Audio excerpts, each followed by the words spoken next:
Multiplying fractions is one of the easier operations to do. The only real thing we have to make sure we remember is that when we multiply fractions, we just multiply straight across. Tops with tops, bottoms with bottoms. So that means you multiply your numerators with the numerators and the denominators with the denominators. So in your example, we've got three fractions being multiplied together here. So the -4/3, a half, and 5/3. So we multiply all three numbers on the top, and that negative can just go with that 4.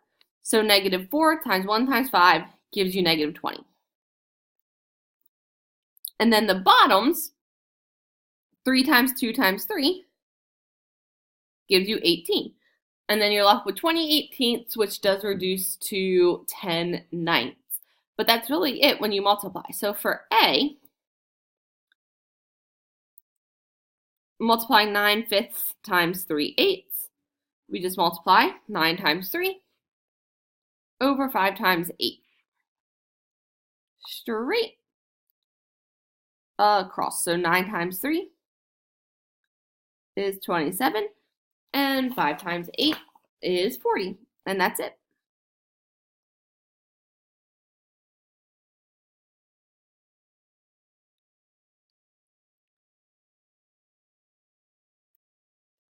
So for B, 1/2 times 5/3 times 6, remember, we can turn anything into a fraction by putting it over 1. And if we're working with fractions, it's really nicer if everything's a fraction. So we're going to put 6 over 1. So we're going to multiply 1 times 5 times 6. So 1 times 5 is 5 times 6 is 30. 2 times 3 is 6 times 1 is 6. So we get 30 over 6, which actually just equals the value 5. So we'll leave it as 5.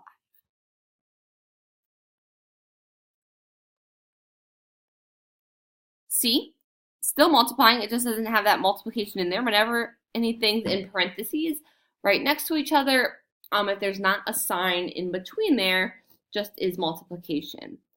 So when we have a negative, it just has to go with one of the numbers. It's not a -1 and a -5, because that would actually be a negative over a negative would make a positive.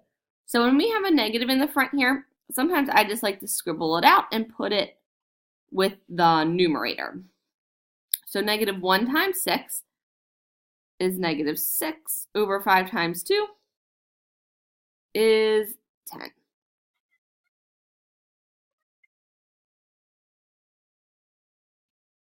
So -6/10. Again, we'll talk more about reducing fractions in the next couple of lessons, but that would reduce to -3/5. D, -5 times 1 is -5. 7, actually, I didn't even see that negative there. That would be a -1. So negative times a negative will give us positive. So we got +5 over 7 times 2, 14. So 5/14. Letter E, -1 times 5 times 8. So -1 times 5, -5 times 8, -40 over 2 times 3 times 3. So 2 times 3 is 6, times 3 is 18.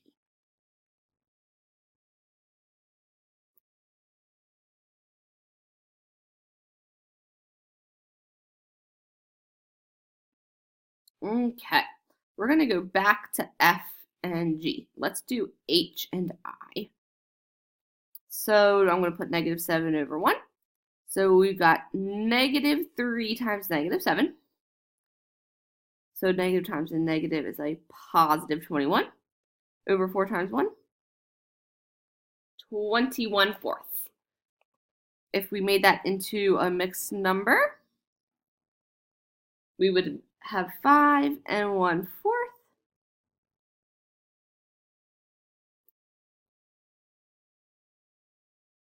But unless it specifically says, you may leave it as an improper fraction.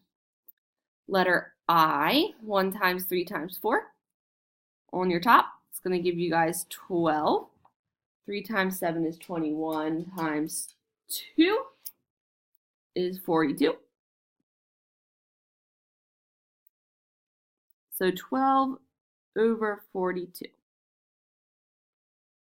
So for F and G, we need to make these improper fractions before we can multiply them.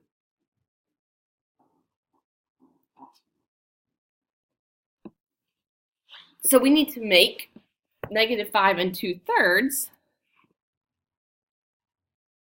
15 plus 2, 17 thirds, and then multiply that times a fifth.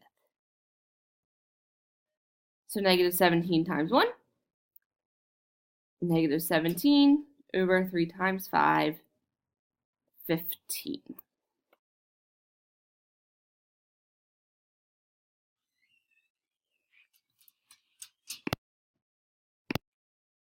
So for letter G, this will become 3 times 2, which is 6. Add your 1. So this will be 7 thirds times your second one becomes 7 times 1, which is 7 plus 5 is 12. So 12 sevenths. And then you guys can multiply them together. So 12 times 7 gives you 84. Over 7 times 3 is 21.